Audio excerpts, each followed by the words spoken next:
Sorry about that. My phone cut me off because the phone storage got full.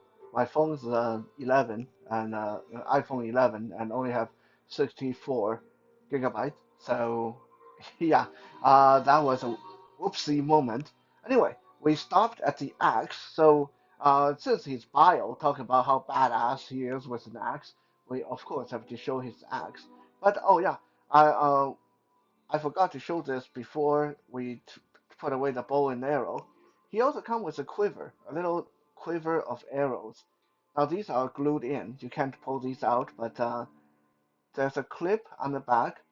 You can clip it to his belt, I guess. You got to be very careful with a quiver because I have a lot of these quivers where the clip would break off when you're trying to get them onto the belt. So be careful with that. They are very brittle.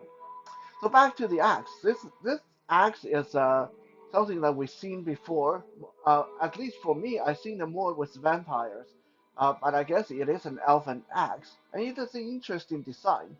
Uh, it is more slender and graceful than a dwarven axe, with a long scything blade on this one side and a spike on the other side. At the inside curve of the axe blade, there's kind of like a edged inner curve there. So you can almost imagine him getting this around someone's arm or leg or head or neck, and just like the head will come off like that, right?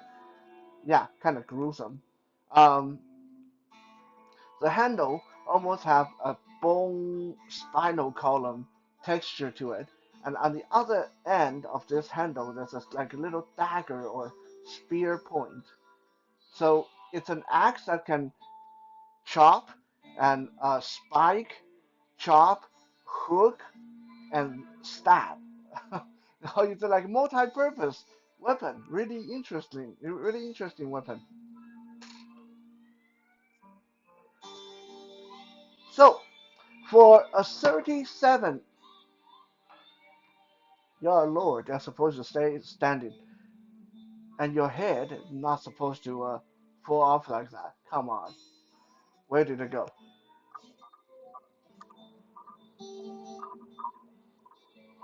So found the head. Now let me start that over. For $37, you get a figure that you cannot buy in the stores. So that's pretty exclusive, right? Really beautifully painted. It's very sturdy, well sculpted, almost 7 inches tall. Uh, just a beautiful, beautiful figure. And then you have, let's see, well, you have the two removable shoulder pieces. Let's not forget them.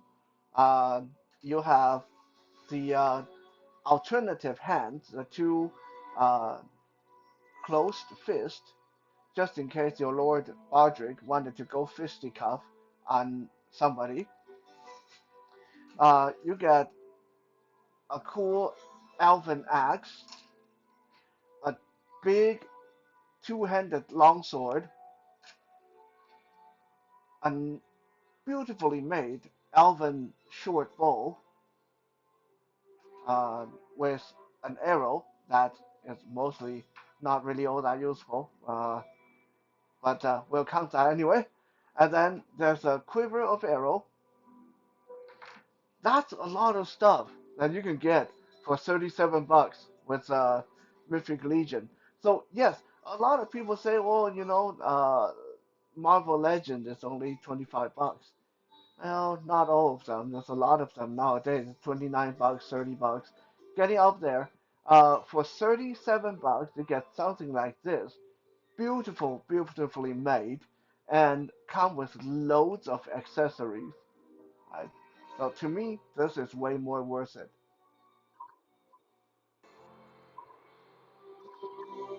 If there's one thing that I will complain, or I will say I don't like about not just this figure, but a lot of Mythic Legion figures, is they don't come with a very good way to store whatever they have.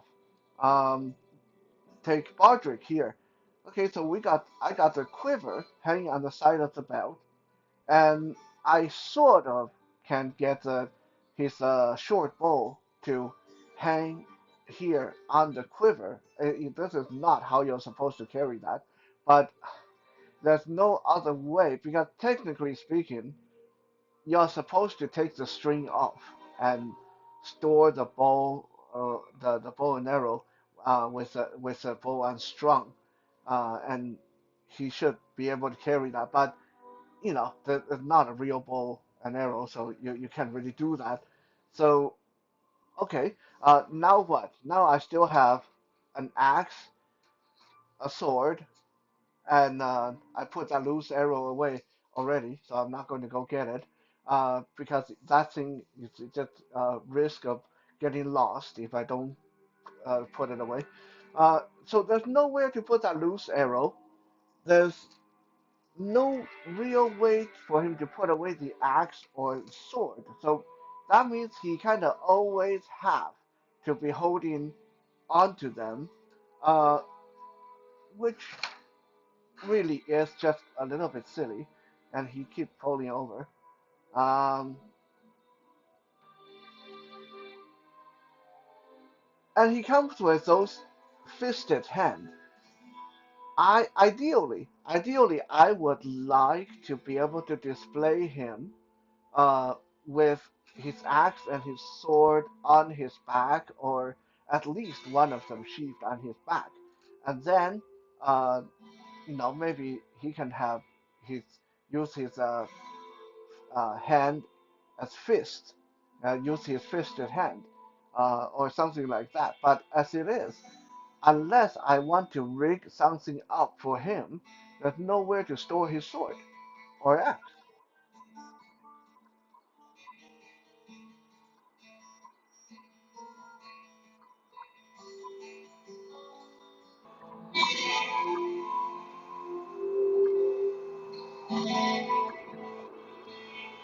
So I don't know if you guys can see this. So what I did was I took the twist tie that had been used to secure him in his package, and I looped it around the back of his shoulder armor, and so now we got a little carrier loop for his sword back here. It's not ideal, and again, that's not how you would carry that in real life, but it's the best I can do at this point. Uh, so that still leave him a hand open, and we can get his axe in there. There we go. Now he is fully armed. He got his axe in his hand. He got his bow and arrow on his belt. He got his long sword on his back. So yeah, you do need to sort of Mickey Mouse it a little bit to get him to carry everything. But uh, honestly, I think it's so weird that after all these years, Four Horsemen haven't come up with a adequate storage system for weapons and accessories for their figures because uh, it's not that difficult to do loops or uh, belts or stuff like that. But still, we constantly have to do weird things like this with twist ties or uh, other accessories to store things. But that's a minor complaint, having too many accessories is better than having no accessory. Uh, when did that guy fall over? So, before we end the video, I'm going to bring in some of his followers so we can have the Lord with his loyal followers. But first, I'm going to bring this guy in because he's not from the same universe, but he's an elf lord as well. And I think the two of them actually look pretty decent together. This is Gil Galad from Lord of the Ring by Toy Biz, and he's also an elven lord. And uh, Wow, I didn't realize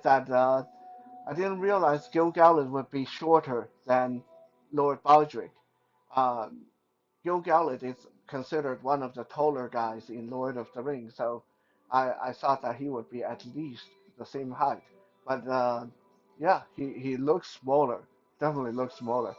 Um, so we have Gil-galad on the right, and then of course we have here on the left we have Alder the Moose, who is also a member of the Harvest Court. And then in the background here, looming over everyone, is Apharius the Centaur, also a member of the Harvest Court, led by Lord Bardric. There's one more guy here, little guy. We have our uh, Krotos, Krotos the healer. He's a little goat man, so he's also member of the Harvest Court. Uh, this guy over here, another centaur. This is not part of it, but this guy, I feel, in the same universe, he would make sense to be also part of the uh, Harvest Court.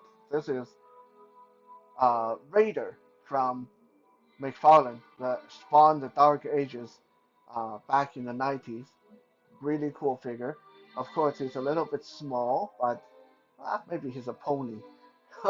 I think he fits in pretty good with these guys, though. So this is my little like improvised harvest court with Lord Bardric, and that complete our look at the Mythic Legion Lord Bardric by Four Horsemen. Um, Hopefully you guys enjoy this. I really enjoyed this. I like to be able to open a new figure and talk about it right away. And usually I don't get the chance because I go by the special day scene. Uh, so luckily today there wasn't anything special, so I get to review a figure that I've been wanting for a while. Thank you for being here with me, and I'll be back again tomorrow for Fit News Friday.